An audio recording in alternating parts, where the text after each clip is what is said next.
Seven Truth. asalaamaaleykum mbokk yi ni seetaan dal leen ak jàmm ci seen émission bii di débat de la rue comme ni leen ko waxee woon sa bande annonce ba débat de la rue nekk émission boo xamante ne si dañ siy waxtaan bépp actualité ak bépp xew-xew buy xew ci biir réew mi tey ñu nekk fii à l'université Cheikh Anta Diop de Dakar nekk fi nga xamante ne si ni mooy fac droit ñu gën koo xam si la faculté des sciences juridiques et politiques ñu am mbégte ak contenté di fi dalal ki nga xamante ne si ni mooy le chef service de la scolarité des étudiants di Cheikh Samb léegi bala ñoo def dara dañ koy jox mu nuyu askan wi nga xamante ne si ñoo ñuy seetaan ñu commencé waxtaan wi sëriñ Cheikh ñoo ngi lay nuyu. waaw maa ngi leen di fay di leen jaajëfal bu baax ci invitation bi di nuyu aussi téléspectateurs yëpp ñi nga xam ne ñu ngi suivre seen médium bi di nuyu askanu Sénégal di nuyu nag plus particulièrement les étudiants parce que ñoom laa dëkkal ñoom laa nekkal ñooy sama njaboot donc merci.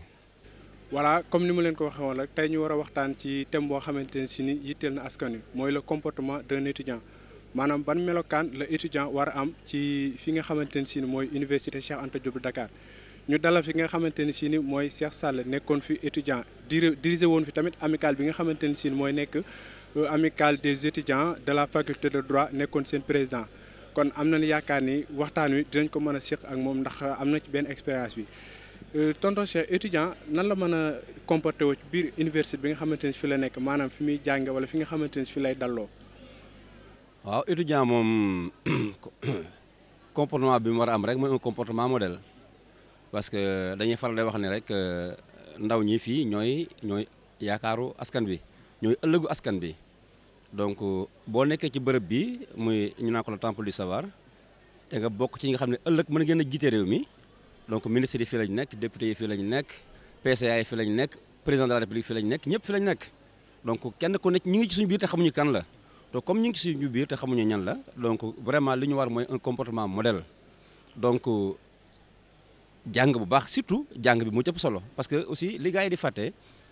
jàng moo ñu fi indi jàng bu baax a baax fexe am lijaasa am niveau ba bu subaa ñu xam ne kat yow ñëw gi nga ñëw fii niilul ci restaurant yeeg ci chambre yeeg partout l'étudiant doit être un modèle maanaam waruloo ngaa def de sorte que doo causer quand même un préjudice à ton prochain doo tooñ di jéggale di jëllale di jàng bu baax a baax respecter enseignants yi respecter sa administration respecter say vis-à-vis c'est extrêmement important bu leen neexee nag tam li nga xam ne moom c'est extra c'est au-delà des études donc mooy seen activités yi ñuy def loolu aussi boo ci nekkee tam nga nekk un modèle waaw am une force de proposition n'est-ce pas voilà et cetera bañ a versé wu ci violence bañ a versé wu ci voilà ci yoo xam ne vraiment quand même ku la ci dégg daf lay xeeb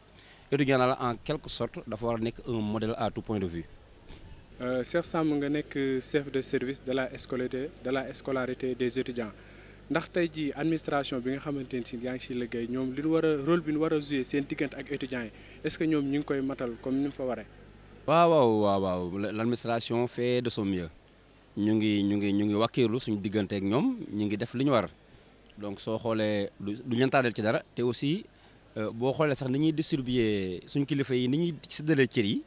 dañuy tenir en compte cet aspect qui est extrêmement important pour eux donc mooy accueil bi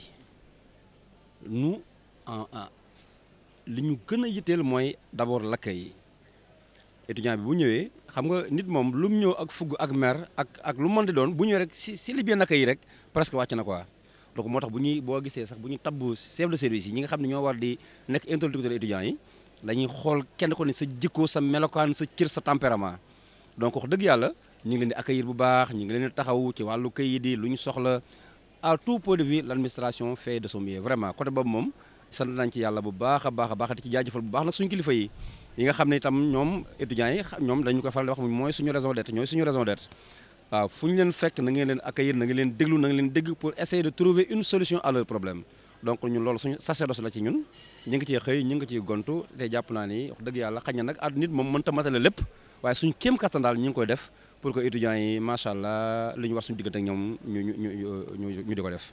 Cheikh Samb est-ce que étudiants yi yéen a ngi ñu xool comme par exemple ci conditions yi nga xamante ne si ñoo ngi koy nekk ci biir université bi maanaam ci seen wàllu lekk ak seen wàllu fi nga xamante ne si fi nañ wàll di dalloo maanaam bu demee jàngi ji ba ñëw est-ce que ñooñu yéen a ngi ciy dem di leen côtoyer di xam ba xam ci yan condition lañ nekk. waaw xam nga man je suis très bien placé pour en parler parce que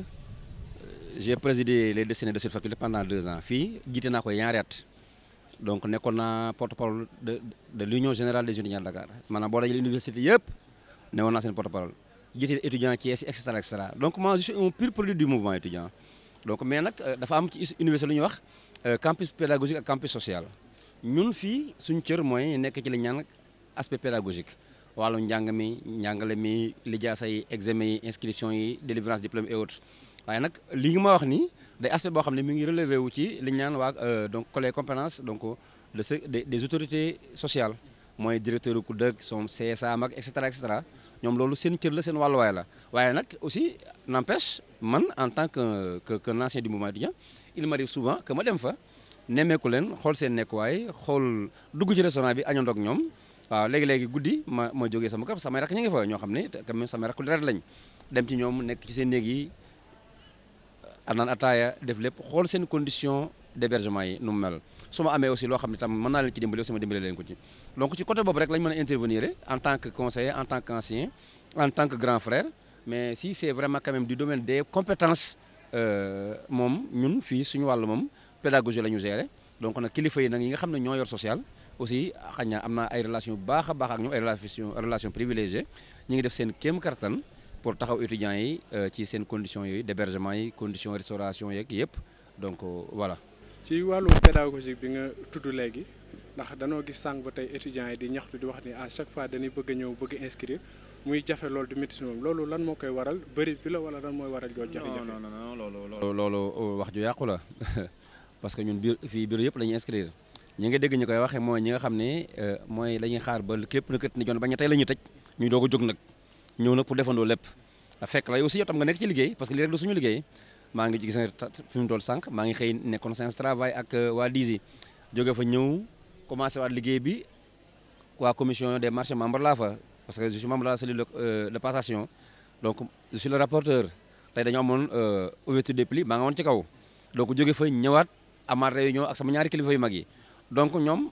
ñu koy wax rek mooy ñi nga xam ne dañoo xaar ba la dernière minute sonné ñu ñëw pour bëgg laa bousculer pour ñoom nga def li ñu bëgg mais ñu depuis le mois de février ñu ngi fi di inscrire on inscrivait presque ay 600 700 étudiants par jour donc ñi mooy dernière vague bi nga xam ne équivalence lañ ñëwee ak benn yi nga xam ne dañu tëdd seen kër ba dégg ñu ne suba lañu tëj inscription nag ñu ñoo bëgg a defandoo lépp ñoom nag aussi mënuñu ñoo dicter ñoom seen tempo dañuy xaar rek aussi ñun ñu def ko aussi ni ñu ko yëgee ak ni ñu ko war a defee en fonction aussi de nos responsabilités et de nos charges parce que inscrire lu suñu liggéey am na leneen loo xam ne suñu liggéey la ci loolu aussi mënuñu ko bàyyi mu sooxee. loolu yaakaar naa ni boobu ñaxtu moom étudiants yi mën naa ni am nañ ci seen tontu buñ teew la waxtaan yaakaar naa ne bu ëllëgee te dañ jéem a xool nan lañ mën a def ba gën a mën a inscrire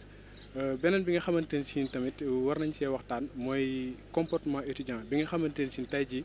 bërëb bi nga xam ne fara war a dem di lekk wala fu muy tëdd danoo seetlu que ni ñoom bu ñu amee leen naqari rek dañuy gaaw automatiquement dem saccage foofu noonu yàq foofu noonu est-ce que loolu nekk na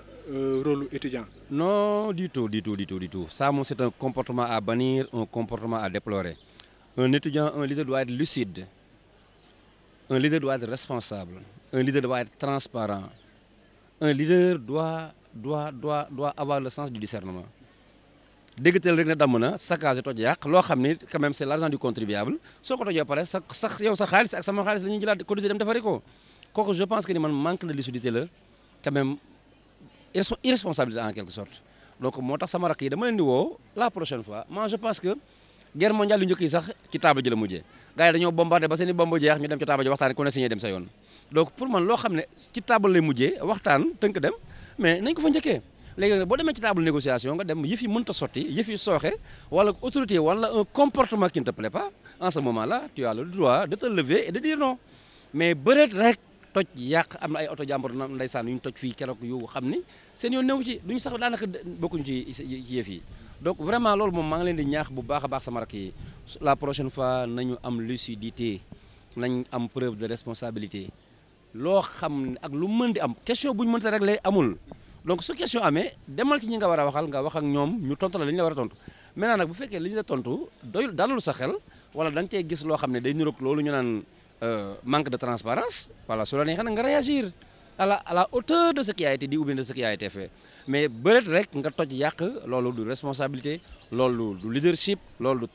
du dara loolu moom kenn xamul mu doon te amul kenn mënu ko qualifier moom daal foofu laa xam ne moom fa laa leen di woowaat pour ñu redoubler d'effort gën a am lucidité gën a am responsabilité ba bu beneen yoonee bu ñu amee lu leen naqari ñu xool neneen nu ñu ko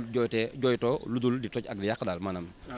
tonton Cheikh ñi nga xamante ne si ni ñoo nekk waa direction COUD maanaam ñi nga xamante ne si ñoo yor lépp loo xamante ne si ni étudiant da koy soxla ci université bi est-ce que ñoom teg nañ ay sanctions yoo xamante ne si ni dinañ ko def pour képp koo xamante ne si dikk nga yàq si alal boo xamante ne si ni moom la askan wi yëpp ndax ay sanctions teg ngeen ko pour ñooñu def yàq yooyu leen. non mais gis nga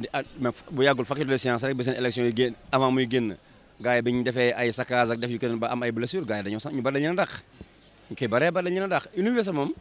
am na ay instances de décision yoo xam ni boo defee loo war a def bu ñu la identifié dañu la traduit devant le conseil de discipline daan yi nga yellool daañu la ko teg daan yi nga yellool man naa moo xam muy suspension 1 an 2 ans 3 ans 5 ans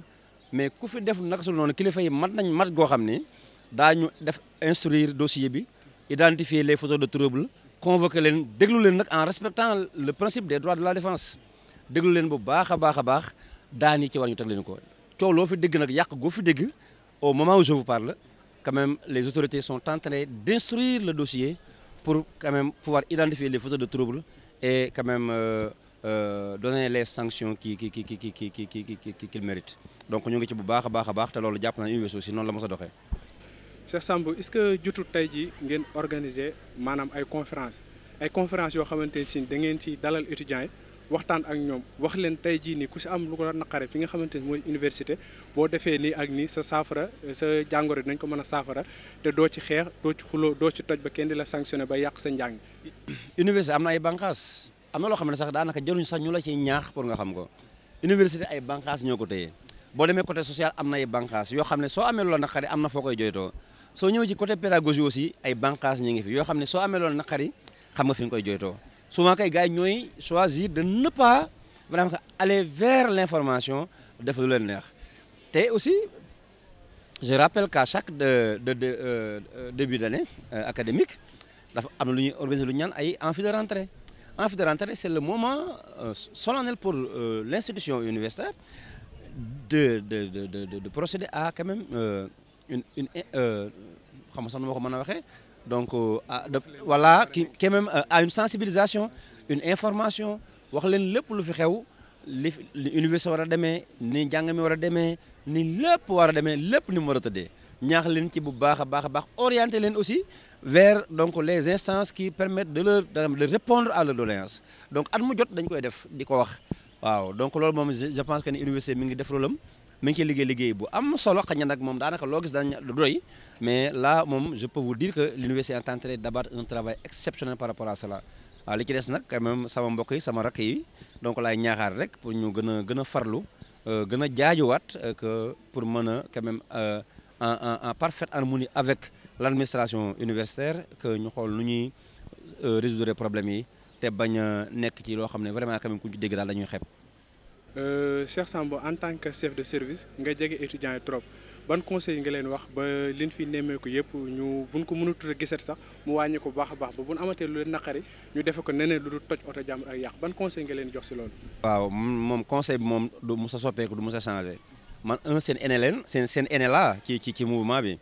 2005 ba 2006 2007 fii maa ko jiite woon donc jiite yeneen ak yeneen donc li ma leen mën a digal rek mooy mouvement étudiant mënta ñàkk parce que syndicat li mu doon ci enseignant ak keneen ci travailleur l'amicale des étudiants loolu la représenté ci étudiant bi donc amicale mënul ñàkk aussi élection mënta ñàkk parce que c'est un baromètre qui permet quand même de départager les uns et les autres moo tax ma leen di ñaax ne bu élection jotatee nañ ko def ci jàmm ci salaam def seen campagne def li ñu war a def seen sensibilisation mais bu élection jotee nag ku ñu gagné nga am esprit fair play féliciter le vainqueur bi aussi ñëw ci vaincu bi féliciter ko ñu ànd boole seen doole liggéey mais liñ mën a moytu rek mooy voilà quoi toj beeg yàq bi loolu daal man loolu laa leen di ñaaxaat nañ ko moytu nañ gën a fonk njàng mi gën a am discipline gën a am responsabilité gën a am lucidité surtout waaw loolu daal ci laa leen woo. waaw jërëjëf Cheikh Samb waa Seven Truth Entertainment ñoo ngi lay sant di la gërëm di la remercier encore une fois si disponibilité ndax xat na trop comme ni nga ko waxee ci début bi mais fexe nga ba accordé nu lii muy waxtaan woo xamante ni si mënutoon ñàkk ñu wax ko ak askan wi ak suñu yaay yi nga xamante ni suñu papa yi suñu tonton yi ñi nga xam ne ñooñu ci kër gi di ñu seetaan ñu xam carrément nekkinu étudiant ba nga xamante ne si képp koo xam ne sa doom tàggu na la war a ñëw fii si université Cheikh Anta Diop dina mën a basé si kàddu yi wax ne ko boo fa demee conditions yi lañ fa war a nekk ak nii ba jafe-jafe yi ni gis yëpp dootuñu ko amati ñoo ngi leen sant bu baax di leen gërëm di leen jox beneen rendez-vous ci beneen numéro du yàgg dara jërë ngeen jëf. 7 Truth.